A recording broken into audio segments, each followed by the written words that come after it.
Boa noite, pessoal. Sejam muito bem-vindos. Aqui quem fala é o Guilherme, sou estudante de Direito na Faculdade Uniprocessos e comigo aqui hoje temos alguns integrantes do grupo e uma autoridade, que é a Roberta, o Gabriel, a Keila. Temos também no nosso grupo, tem o Paulo, que é a autoridade na área. Temos também no nosso grupo o Rogério, a Patrícia, temos a Poliana.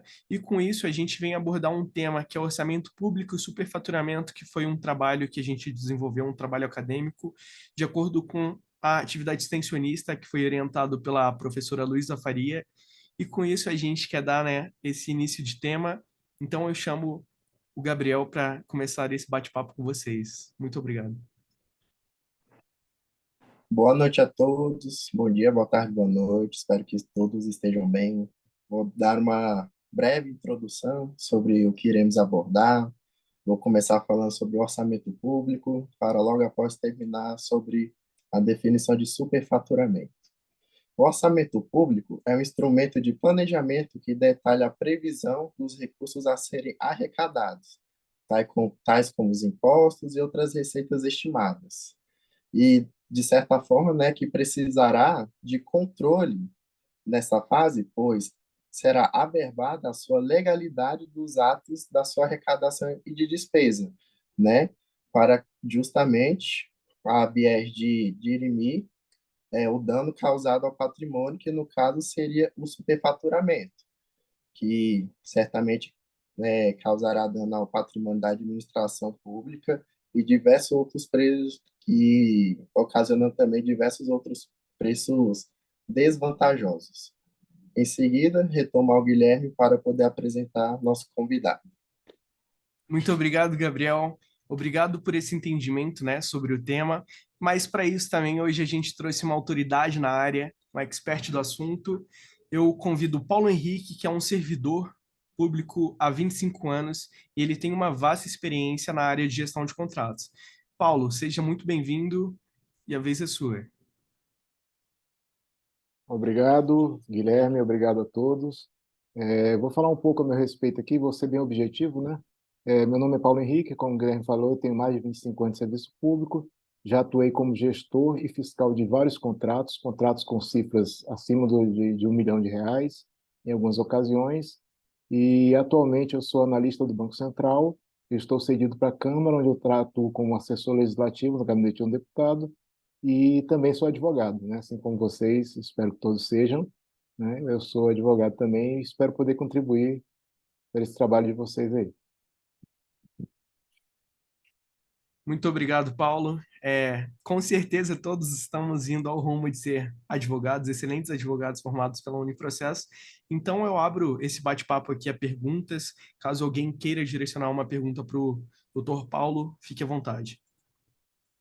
Paulo, bom dia, boa tarde, boa noite. A equipe ela tem alguns questionamentos, né, sobre o tema superfaturamento. Então, você poderia nos dizer quais são os mecanismos de denúncia e proteção disponíveis para aqueles que suspeitam de superfaturamento em transações financeiras? Bom, vamos lá.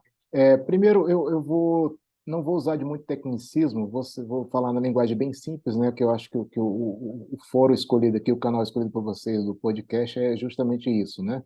É uma conversa mais aberta, mais franca.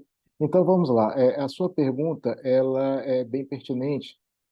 Atualmente, no Brasil, nós temos diversos órgãos de controle interno, órgãos de controle externo, né? E também temos algumas outras autoridades, como o Tribunal de Contas, que atua no controle externo, e o Ministério Público, que é uma entidade que, dentre as suas atribuições, está a fiscalização. Então, o cidadão, né? O cidadão ou a empresa, tomando conhecimento de que está ocorrendo alguma suspeita de superfaturamento, de desvio de recursos públicos, o que deve ser feito? Você, com base em provas, né, você tem que recolher algumas provas, você não pode simplesmente chegar no órgão e dizer, olha, na construção do posto de saúde X está havendo um superfaturamento, está havendo desvio de recursos sem ter prova nenhuma, né? Então, a primeira coisa, você deve recolher alguma prova, você procura um desses órgãos, seja órgão de controle interno, externo ou o próprio Ministério Público, e faz a sua denúncia lá. Então, a partir da sua denúncia, eles vão apurar o caso e, havendo indícios relevantes, será apurado e levado à justiça, se for o caso. Obrigada, Paulo. A gente traz mais uma outra pergunta, que é como podemos simplificar essa explicação aí, né, até que você nos trouxe, assim, mas como podemos simplificar a explicação do superfaturamento para torná-lo compreensível para o público, né, de uma forma geral, né, para a Tá, sociedade de forma geral? tá, vamos lá. Eu vou tentar explicar essa situação dando um exemplo. Digamos que em um determinado município, em uma determinada cidade, haja a pretensão da construção de um posto de saúde, né? Então, como é que o Estado, como é que o governo, chamemos assim, né, lato sensu, faz isso? Tudo que o governo, o Estado consome é recolhido através de tributos. Então, quando você coloca combustível, quando você paga o IPVA, quando você paga o IPTU, todo tipo de consumo que você faz incide imposto em cima, os mais diversos. Então, a partir do recolhimento desses impostos, desses tributos, é que o governo atua, né? Então, no sentido aí da sua pergunta, o Estado recolhe os impostos para custear a sua atuação, construção de hospital, estrada, pagamento de servidores. Os impostos são diversos, como eu já disse, né? IPVA, IPTU, quando você paga a conta de luz, um percentual além do consumo da luz também é pago por imposto. Então, praticamente tudo que você consome gera o recolhimento de impostos. Então, vamos lá, vamos dar um exemplo prático aí, de um exemplo de superfaturamento. Digamos que num determinado município, o gestor, né, não vou dizer nome aqui de cargo, mas um gestor, ele resolve construir um posto de saúde. Aí é separada uma quantia, chamemos assim, no orçamento público para a construção daquele hospital, digamos, daquele posto de saúde. Digamos que seja separado 10 milhões ali no orçamento. É feita a licitação, que quase toda contratação no âmbito do serviço público é feita mediante licitação, que é um processo que escolhe a melhor opção dentre as disponíveis no mercado. Após essa licitação, digamos que seja separado no orçamento 10 milhões para a construção desse posto de saúde. A empresa procura o gestor e diz: olha, eu fui escolhido para construir um hospital, um posto de saúde, o orçamento foi de 10 milhões, mas vem cá, não teria como a gente fazer uma espécie de um acordo, um arranjo, em que a gente poderia aumentar esse valor inicial de 10 milhões para 13 milhões? Aí o senhor, gestor, fica com 1 milhão, a minha empresa, eu, no caso, fico com 1 milhão, e esse 1 milhão a gente reverte de alguma maneira para construir o posto de saúde. A gente joga esse 1 milhão na construção do posto de saúde. Então, esse exemplo bem, bem simples e, infelizmente, muito comum no nosso país de superfaturamento, né? Que, na verdade, é uma das formas de corrupção, é o desvio de recursos públicos. Então, é isso. É feito um acordo espúrio, um acordo ilegal entre o gestor e a empresa ou o contratado para executar o serviço, a construção da obra, e durante a tramitação da obra é feito esse arranjo em que eles oneram o valor inicialmente acordado em algum percentual permitido em lei, né? E, na verdade, eles desviam boa parte desse acréscimo para os seus próprios bolsos e injetam na obra só uma parte restante. Eu acho que é isso. Em linhas gerais, é isso, né? Um exemplo prático aí de superfaturamento. Muito obrigada, Paulo. Muito, muito esclarecedor, muito esclarecedor.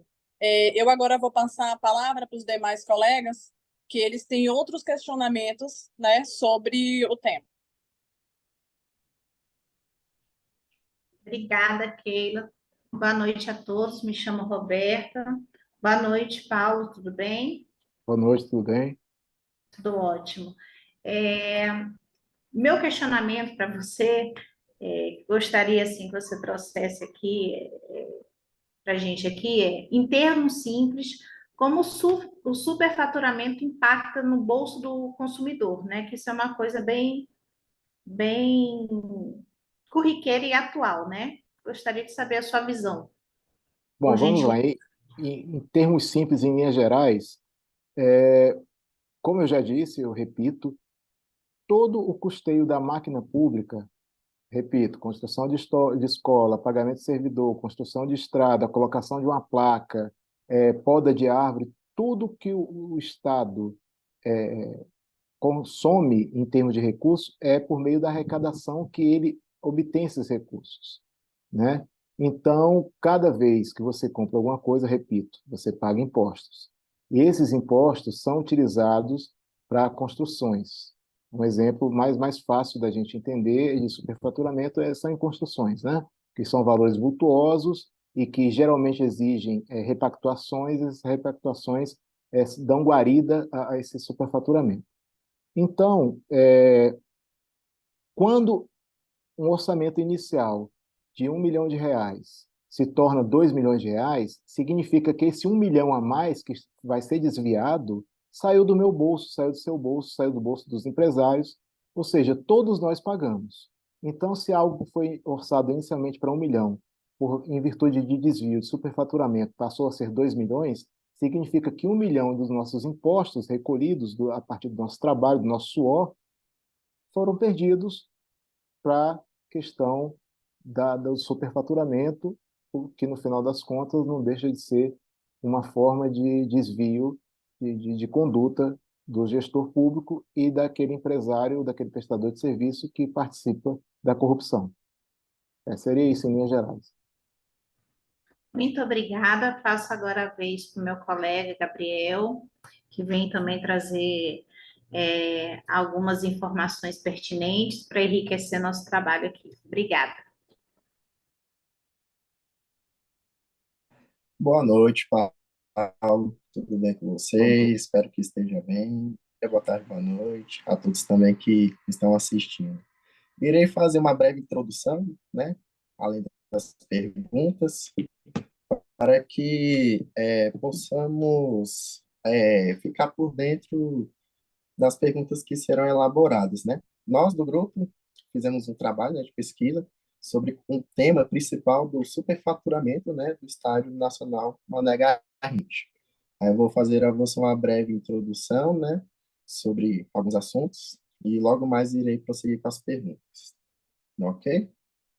O orçamento previsto para a construção do Estádio Nacional Mané Garrincha era para meados de 700 milhões de reais, segundo, né, dados do Tribunal de Contas aqui do Distrito Federal, do qual ocorreram meados de 20 aditivos sobre sua empreitada.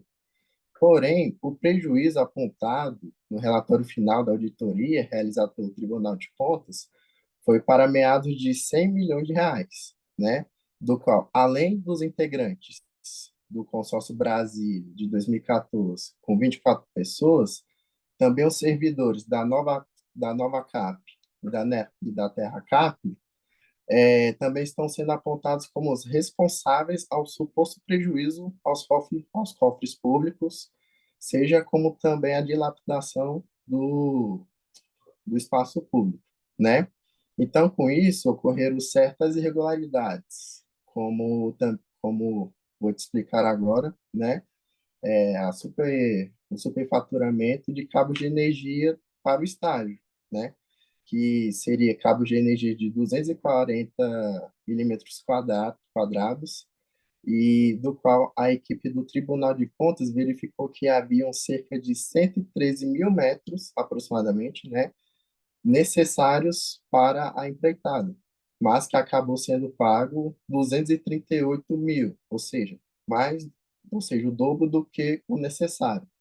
Então, indo direto ao ponto, primeira pergunta, a corrupção é o que mais contribui para o superfaturamento ou existem outros fatores que podem contribuir para o tal? Bom, vamos lá. Muito interessante sua pergunta. A gente pode pensar da seguinte forma: o superfaturamento em si, ele pode ocorrer com a corrupção ou não. Porque, digamos que eu seja uma empresa e eu vou executar uma reforma né, como foi o caso lá do Mané Garrincha, se é que a gente pode chamar de reforma, né, que houve praticamente uma derrubada dele integralmente para ser reconstruído, mas chamemos de reforma para simplificar. Eu, como empresa, sabendo que ali tem pouca fiscalização, poxa, o servidor que era para estar aqui fiscalizando, não está vindo, etc. Eu vou dizer aqui que foi necessário o acréscimo de alguns metros, 1.000 metros quadrados de concreto usinado, e vou aumentar o valor e vou cobrar isso do governo. Então, essa é uma espécie de superfaturamento. Logicamente, com a corrupção, isso é muito facilitado, isso aumenta demais, porque ao invés do empresário com desvio de caráter é, tentar dar, chamemos assim, dar esse golpe, né, nem sempre viável, ele pode chegar para um servidor, né, ou para um gestor e dizer, olha, é o seguinte, nós vamos aqui dizer que houve um problema por causa da chuva e a gente vai ter que aumentar a quantidade de massa asfáltica, né? Então, é o seguinte, sem a corrupção haveria superfaturamento? Sim, mas a corrupção é algo que aumenta demais, potencializa demais a ocorrência do superfaturamento, né? E é uma fiscalização falha, que é um dos grandes malefícios do serviço público, é isso, que nem sempre tem os servidores competentes exercendo a fiscalização. Espero ter respondido a sua pergunta. Respondeu sim, muito obrigado. E você acabou de falar, né, sobre certas incompetências, né, de alguns servidores. E eu gostaria de perguntar se, na sua opinião, talvez uma reforma política ou administrativa contribuiria, né, para a redução do superfaturamento, não apenas, né, de estádios, mas de forma geral em todo o Brasil. Bom, vamos lá. Por incrível que pareça, o Brasil é um país que tem um arcabouço normativo enorme, né? Nós temos lei para tudo que você imaginar, né? Então, assim, em termos de reforma, eu acho que antes da gente pensar em legislação, que, como eu disse, a gente tem bastante, né? Deveríamos pensar na formação do caráter do indivíduo desde a primeira infância, né? Porque eu acho que todo mundo aqui já ouviu falar do jeitinho brasileiro, né? Isso aí é muito comum de ser ouvido e eu acho que é algo que já vem na cultura já há muitas gerações. É isso aí. Então, no meu ponto de vista, o Brasil ele é bem calçado em termos de leis, só que boa parte das leis não é cumprida, boa parte das leis não tem fiscais que cobrem o seu cumprimento, e o pior de tudo nós temos leis, nós temos órgãos de controle interno, externo, polícia, uma polícia atuante, como a Polícia Federal, mas quando chega na hora do julgamento, nós vemos que às vezes, né, levam 10, 15, 20 anos, os crimes prescrevem e ninguém é culpado. Então, eu acho que não é só a questão da lei, eu acho que é a questão da aplicação da lei, é mais importante do que termos leis, a aplicação correta delas e punição àqueles que não obedeçam às leis. Acho que é isso. Tudo bem, Paulo. Muito obrigado pelo empenho, por responder, né, as perguntas. Agora eu vou passar a palavra ao nosso amigo Guilherme, que dará as condolências finais do nosso trabalho. Muito obrigado, viu, Paulo?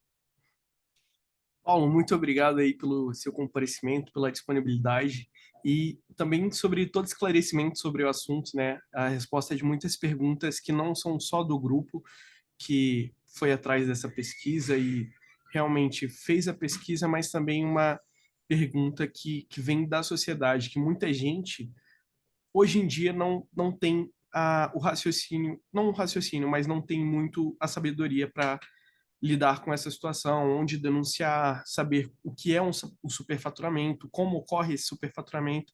Então, desde já agradecer aí pela sua participação. Espero que a gente possa ter contribuído aí para vocês que vão assistir esse bate-papo após essa finalização e agradeço a todos do grupo aí. Uma boa noite a todos. Boa noite, Paulo, novamente. Boa noite, Keila. Muito obrigado aí, Obrigado, eu que Roberta, agradeço a Gabriel. oportunidade.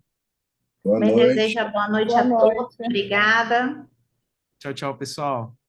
Tchau, Boa tchau. Boa noite. noite.